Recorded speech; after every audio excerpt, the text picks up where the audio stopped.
Okay, we all want to become better trumpeters, right? Otherwise, you wouldn't even be watching this, right? Okay, so there are some concrete methods you can take to improve at a faster rate. And I'm going to talk about those in this video.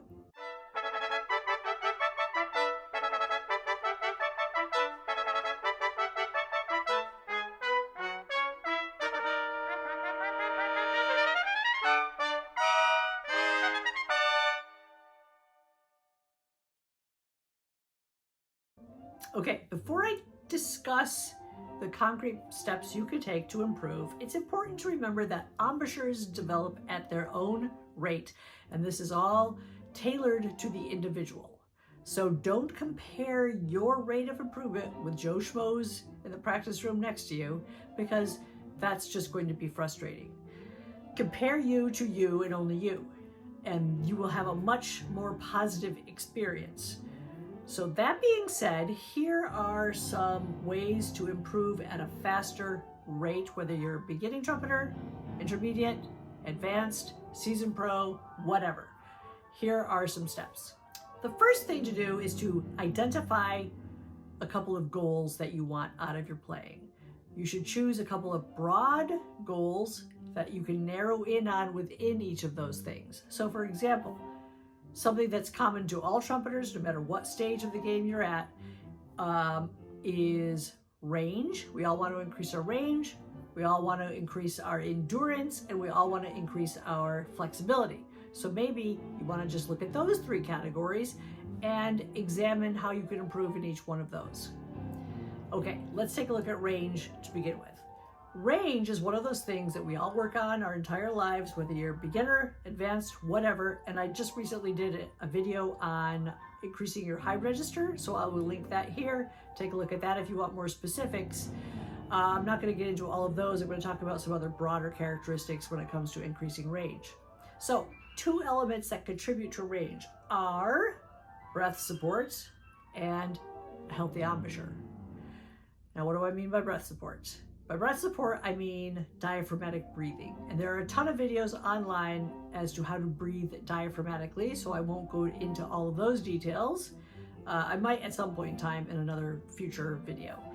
But breathing diaphragmatically is the basis of good trumpet playing, so definitely check that out. Make sure you are breathing diaphragmatically, not breathing shallowly, taking good, healthy breaths. Second thing is to make sure your embouchure is healthy and balanced.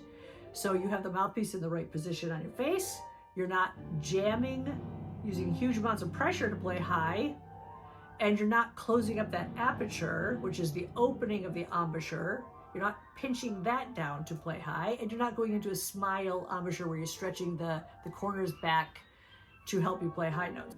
So if your breath support is good, your air is good, and your embouchure is good, then you want to increase your high register by about a half a step at a time, whether that's a week, 2 weeks, 3 weeks, a month, a couple of months, doesn't matter. You have to go at your own rate. So first, identify what is your high note. Maybe you're an intermediate player. Your highest good note is a high G.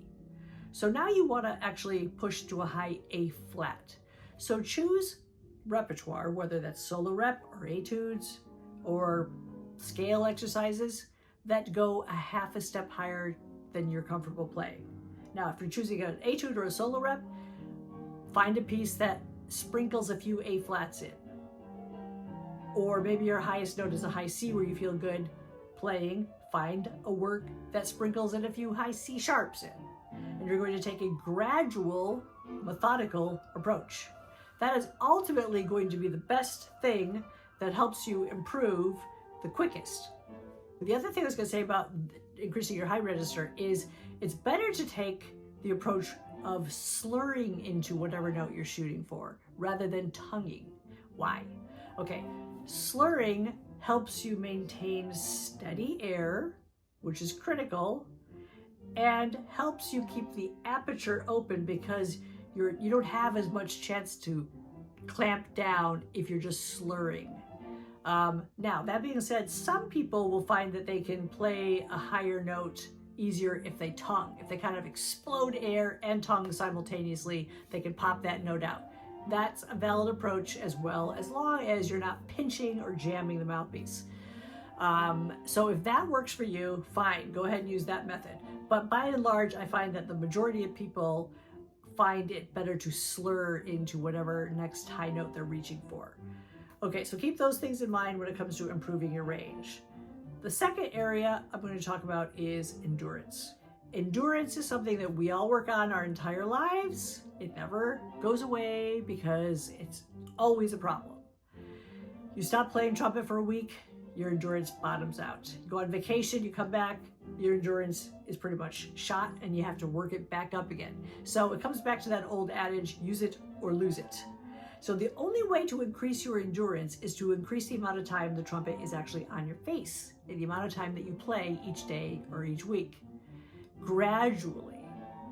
Now, within those practice times, while you're increasing how much you play each day or each week, you have to have built-in rests. You have to have rest periods within each practice session, and you have to have rest periods throughout each week.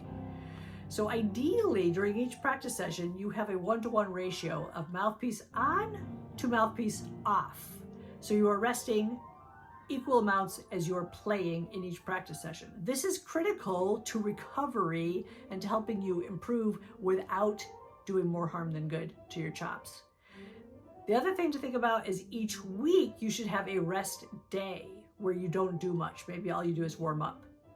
Maybe 5 to 10 minute warm up or something. You really don't do much at all. 1 full day each week, as long as you're putting your time in throughout the week.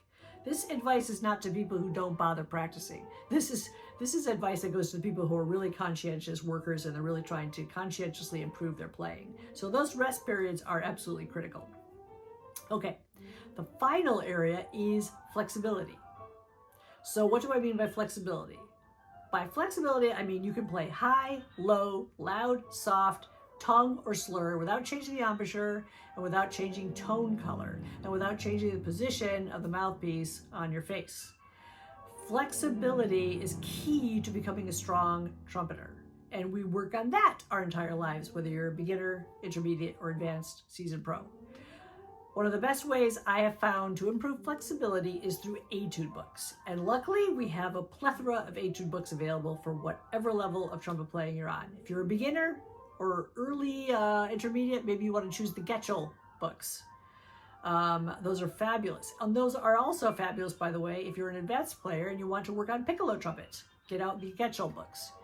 Maybe you are somewhere in between advanced and beginner. Maybe you want the Sigmund Herring etudes. Those are fabulous as well.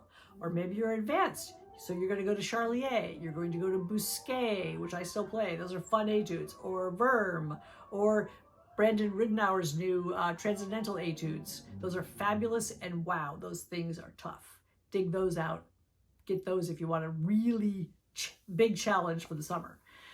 Okay, so these areas, range, endurance, and flexibility, are 3 broad categories that if you take a methodical approach and don't just randomly play stuff every day, but think about what you're going to do and plan it out, this is going to help you improve at a faster rate than if you just sit down, get books out, and play. Now, at first you might think, well, that's going to take longer because now I have to think through things, write things down, plan everything out, and now I'm wasting time.